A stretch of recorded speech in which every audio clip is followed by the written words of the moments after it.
എല്ലാവർക്കും സ്വാഗതം. ഈ റിവ്യൂ ഇഷ്ടപ്പെടുവാണെങ്കിൽ ഒന്ന് ലൈക്ക് ചെയ്തും സബ്സ്ക്രൈബ് ചെയ്തും സപ്പോർട്ട് ചെയ്യണം. അപ്പം മുത്തശ്ശൻ പറയുന്നുണ്ട്, മോളെ ഇങ്ങോട്ട് കൂട്ടിക്കൊണ്ട് വരാൻ പറ്റാത്തത് ഞങ്ങൾക്ക് വിഷമമുണ്ട് എന്ന്. അന്നേരം ഗോവിന്ദനും കനകയും പറയുന്നുണ്ട്, ഞങ്ങളുടെ അഭിപ്രായം ഈ ഒരു കാര്യത്തിൽ ഞങ്ങൾ പറഞ്ഞതാണല്ലോ, ഒരു വിവാഹം എന്ന് പറയുമ്പം അതിനെ എതിർക്കുന്നവർ ആ വീട്ടിലുണ്ടാകരുത്. പക്ഷേ ഇവിടെ അനിയുടെ അമ്മ തന്നെയാണ് ഈ വിവാഹത്തെ ഏറ്റവും കൂടുതൽ എതിർക്കുന്നത്. അതുകൊണ്ട് ഇനിയിപ്പം ഇവിടെയുള്ളവർ സമ്മതിച്ചാലും അവളെ ഇങ്ങോട്ട് വിടാൻ ഞങ്ങൾക്ക് താല്പര്യമില്ല. കാരണം ഞങ്ങൾക്ക് ജീവിക്കാനോ മക്കളെ വളർത്താനോ അല്ലെങ്കിൽ കല്യാണം കഴിപ്പിച്ച് വിടാനോ ഉള്ള ഗതിയില്ലാത്തത് കൊണ്ടാണ് എൻ്റെ 2 മക്കളെ ഇങ്ങോട്ട് വിട്ടത് എന്ന് ഓരോരുത്തർ പറഞ്ഞായിരുന്നു. അതുകൊണ്ട് ഞങ്ങൾക്ക് അതിൽ താല്പര്യമില്ല എന്ന് പറയുന്നു.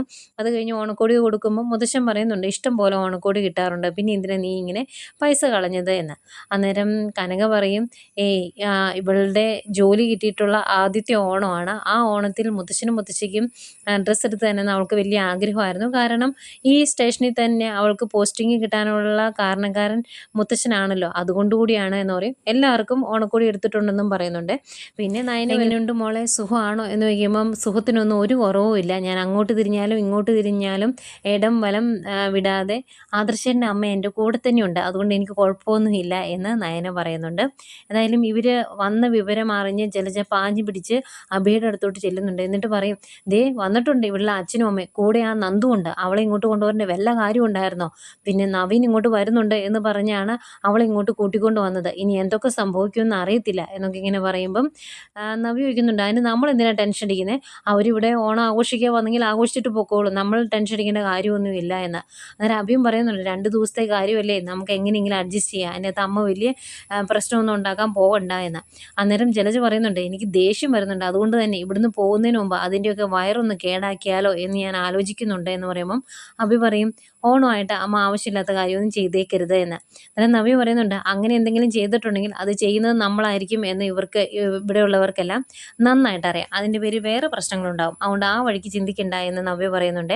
അത് കഴിഞ്ഞ് നവ്യ എഴുന്നേറ്റ് പോരുന്നു. അപ്പോഴത്തേക്കും കനികയും നന്ദുവും കൂടെ മുകളിലോട്ട് കയറി ചെല്ലുന്നുണ്ട്. അവർ തമ്മിൽ മീറ്റ് ചെയ്യുന്നു. നവ്യക്കുള്ള ഓണക്കോടി കൊടുക്കുന്നുണ്ട് നന്ദു. എന്നിട്ട് ഇനി ഇതാരെയും കാണിച്ചിരിക്കരുതെന്ന് പറയുമ്പം അതൊക്കെ ഞാൻ സോൾവ് ചെയ്തോളാം എന്ന് നവ്യ പറയുവേ.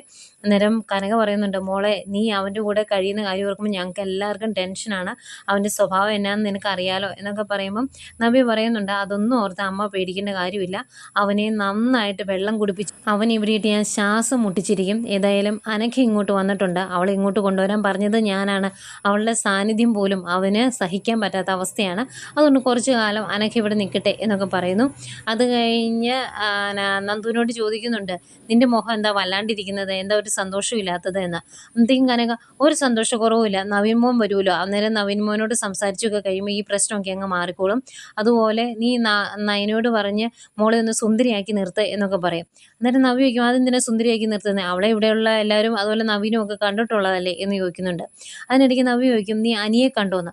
അപ്പോഴത്തേക്കും കനക ദേഷ്യപ്പെട്ട്, എന്തിനാ അനിയെ കാണുന്നേ, അനിയെ കാണാനല്ല അവളിങ്ങോട്ട് വന്നത്, ദൈവത്തെ വിചാരിച്ച് അനിയെ കാണാനൊന്നും നീ നിന്നേക്കരുത്, അവനോട് മിണ്ടുകയും ചെയ്തേക്കരുത് എന്നൊക്കെ പറയുമ്പോൾ നന്ദു ഒന്നും മിണ്ടുന്നില്ല കേട്ടോ.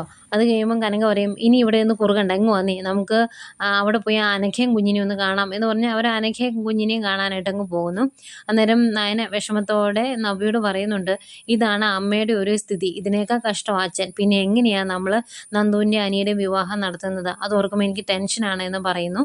അന്നേരം നവ്യ പറയുന്നുണ്ട്, സാരമില്ല, നമുക്ക് നോക്കാം, എന്തെങ്കിലും മാർഗം കിട്ടാതിരിക്കില്ല എന്ന്. ഏതായാലും എൻ്റെ ആഗ്രഹം അനിയും നന്ദുവും തമ്മിൽ ഒന്നിക്കണം എന്നാണ്, ഒരിക്കലും അനിക്ക് നന്ദുവിനെ നഷ്ടമാകരുത് എന്നതും എൻ്റെ ആഗ്രഹമാണ് എന്ന് നവ്യ പറയുന്നുണ്ട് കേട്ടോ. പിന്നെ കാണിക്കുന്നത് നന്ദുവും കനികയും കൂടി അനഘയുടെ റൂമിലോട്ട് ചെല്ലുന്നു. അന്നേരം അവിടെ ദേവയാനിയുണ്ട്. ഏതായാലും 2 പേർക്ക് ഓണക്കോടിയൊക്കെ കൊടുക്കും. അതിനുശേഷം ചന്തുമോളെ ഞാൻ ഇനി സുന്ദരിയാക്കിക്കോളാം എന്ന് പറഞ്ഞ് നന്ദു ചന്തുമോളെ കൂടെ നിർത്തുന്നുണ്ട്. അതിനുശേഷം കനക പറയുന്നുണ്ട്, ഞങ്ങൾ ഇങ്ങോട്ട് വന്നത് അബിക്കും അമ്മയ്ക്കൊന്നും തീരെ ഇഷ്ടപ്പെട്ടിട്ടില്ല എന്ന്. അന്നേരം ദേവയാനി പറയുന്നുണ്ട്, അവരിവിടെ താമസിക്കുന്നത് ഞങ്ങൾക്കും ഇഷ്ടമല്ല, എന്നിട്ട് ഞങ്ങൾ അഡ്ജസ്റ്റ് ചെയ്യുന്നില്ലേ, അതുപോലെ അവരങ്ങ് അഡ്ജസ്റ്റ് ചെയ്തോളും ഇഷ്ടപ്പെട്ടില്ലെങ്കിൽ, അതിൻ്റെ അകത്ത് കൂടുതൽ ശ്രദ്ധിക്കേണ്ട കാര്യമൊന്നും ഇല്ല എന്ന്. പിന്നെ അനഘയെ നോക്കിക്കഴിയുന്നെങ്കിൽ ആകെ വിഷമാണ്. അതുകൊണ്ട് തന്നെ കനക പറയുന്നുണ്ട്, ഈ തെറ്റെല്ലാം ചെയ്ത അഭിയനെ വെറുതെ വിടാൻ ഉദ്ദേശിച്ചിട്ടില്ല നവ്യമോള, അവൻ ഇനി ഇതിൻ്റെ പേര് ശരിക്ക് അനുഭവിക്കുമെന്ന്. പിന്നെ പറയുന്നുണ്ട്, ഈ വീട്ടിലേക്കാണ് മോള് വന്നത്, അതുകൊണ്ട് രക്ഷപ്പെട്ടു, അല്ലെങ്കിൽ ഒന്ന് ഓർത്ത് നോക്കിയേ നിങ്ങളുടെ ജീവിതം എന്താകുമായിരുന്നു എന്നൊക്കെ കനക പറയുന്നു. അത് കഴിഞ്ഞ് ഈ ഓണക്കോടിയൊക്കെ കൊടുത്തു കഴിയുമ്പം ദേവേനി ചോദിക്കുന്നുണ്ട്, എല്ലാവർക്കും ഉള്ള ഓണക്കോടി എടുത്തോ എന്ന്. അന്നേരം എല്ലാവർക്കും ഉള്ള ഓണക്കോടി എടുത്തു, ഇവൾക്ക് ജോലി കിട്ടിയതിന് ശേഷമുള്ള ആദ്യത്തെ ഓണമല്ലേ, അതുകൊണ്ട് ഒട്ടും കുറച്ചില്ല. പിന്നെ ഇനി ഒരുപാട് സമ്പാദിച്ചു വയ്ക്കുകയും കരുതി വയ്ക്കുകയൊന്നും വേണ്ടല്ലോ, കാരണം അത്രത്തോളം നല്ലൊരു വക്കീലിനെയല്ലേ അവളിനി വിവാഹം കഴിക്കാൻ പോകുന്നത്. അതുകൊണ്ട് ഇനി ഉള്ള കാര്യത്തിൽ അവൾക്ക് ടെൻഷനില്ലാത്തൊരു ജീവിതം കിട്ടുമെന്നൊക്കെ പറയുമ്പം പെട്ടെന്ന് നന്ദുവിൻ്റെ മുഖം അങ്ങ് മങ്ങിപ്പോവേ. അങ്ങനെ ദേവേനി പറയുന്നുണ്ട്, കനകെ, നമ്മളുടെ മക്കളുടെ മനസ്സ് നമ്മളെപ്പോഴും അറിഞ്ഞിരിക്കണം. നവീൻ്റെ കാര്യം പറയുമ്പോഴും നന്ദുവിൻ്റെ മുഖത്തൊരു തെളിച്ചുമില്ലല്ലോ, അതെന്താ എന്നിങ്ങനെ ചോദിക്കുക. അന്നേരം അതൊന്നും സാരമില്ല, കുറേ കഴിയുമ്പോൾ അതെല്ലാം സെറ്റായിക്കോളും, അത് നമ്മൾ കൂടുതൽ പ്രാധാന്യം കൊടുക്കാതിരുന്നാൽ മതി എന്നുള്ള രീതിയിലാണ് കനക സംസാരിക്കുന്നത്.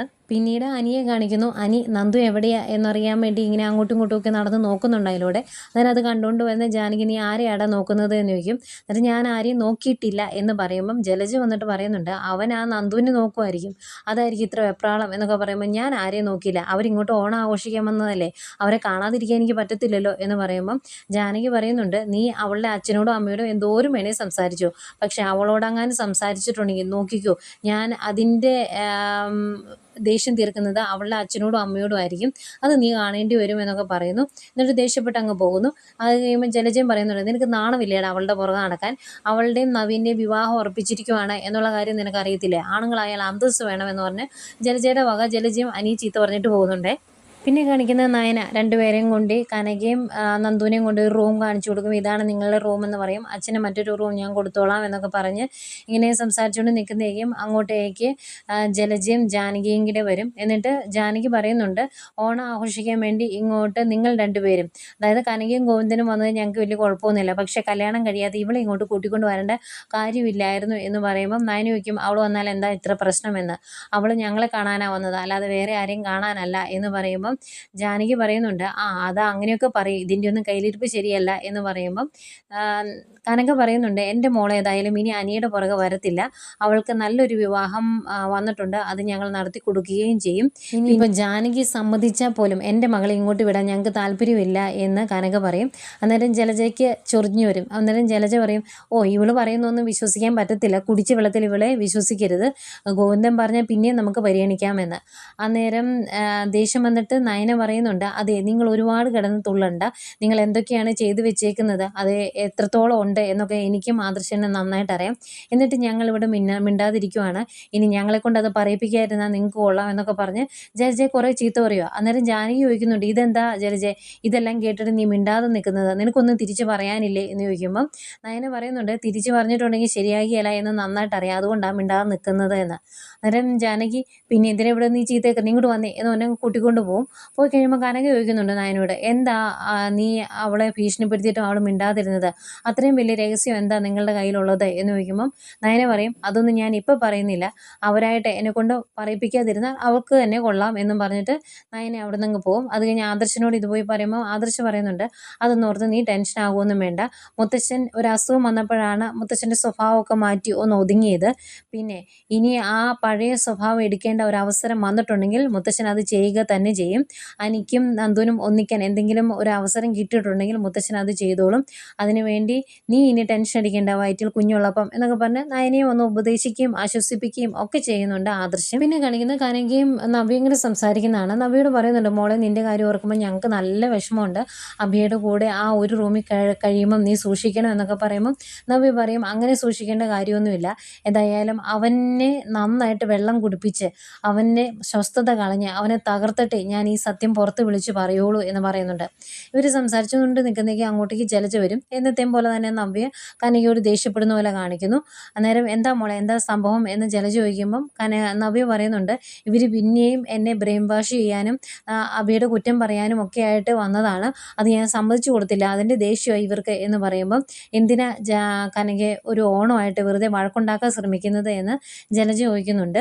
അന്നേരം ജലജയോടും നല്ല തർക്കുത്തരം വിളിച്ച് പറയുന്നുണ്ട് കേട്ടോ കനക പറയുന്നുണ്ട്, നിങ്ങൾ മര്യാദയ്ക്കിരിക്കുന്നതാണ് നല്ലത്, അല്ലെങ്കിൽ നിങ്ങളുടെ മോൻ്റെ സ്വഭാവദൂഷ്യം എത്രത്തോളം ഉണ്ടെന്ന് എനിക്ക് നന്നായിട്ട് അതൊക്കെ തെളിവ് സഹിതം ഇവിടെ ഉള്ളവരുടെ മുമ്പിൽ തെളിയിക്കാനും എനിക്കറിയാം, അതുകൊണ്ട് മര്യാദയ്ക്കിരിക്കുന്നതാണ് നല്ലത് എന്നൊക്കെ പറഞ്ഞ് ഒന്ന് അഭിനയിച്ചിട്ട് കനക അങ്ങ് പോകുന്നു. പോയി കഴിയുമ്പം ജലജ പറയുന്നുണ്ട്, മോളെ നീ ഒരു കാര്യം ചെയ്യണം, എങ്ങനെയെങ്കിലും നിൻ്റെ അനിയത്തിയുടെയും നവീൻ്റെയും വിവാഹം പെട്ടെന്ന് നടത്താൻ എന്തെങ്കിലും ചെയ്യാൻ പറ്റുമെങ്കിൽ ചെയ്യണം, അതിനുശേഷം അനിയുടെയും അവന്തികയുടെയും വിവാഹം നടത്തണം, ഇനി പുറത്തുനിന്ന് ഒരു പെൺകുട്ടി ഈ വീട്ടിൽ വന്ന് കയറരുത്, ഈ കുടുംബത്തിൽ തന്നെ ആകുമ്പം എനിക്കും സമാധാനം കിട്ടുമല്ലോ, അത് മുന്നിൽ നിന്ന് നടത്തേണ്ടതും ആ ഒരു അവസ്ഥയിലേക്ക് കാര്യങ്ങളെല്ലാം കൊണ്ടെത്തിക്കേണ്ടത് നിൻ്റെ കടമയാണ് എന്നൊക്കെ പറയുമ്പോൾ നവ്യ പറയും ഉറപ്പായിട്ട് ഞാനത് ചെയ്തോളാം എന്ന്. അത്രയൊക്കെ പറഞ്ഞിട്ട് ജലജ അങ്ങ് പോകുമ്പം നവ്യയുടെ മനസ്സിൽ വേറെ പല കാര്യങ്ങളുമാണല്ലോ. നിങ്ങളുടെ മോനുള്ളത് ഞാൻ കൊടുത്തോളാം, അതെങ്ങനെയാണെന്ന് നിങ്ങൾ കണ്ടോ എന്ന് പറഞ്ഞു നിൽക്കുന്ന നവ്യയെ കാണിച്ചുകൊണ്ട് ഇന്നത്തെ കഥ തീരുന്നു.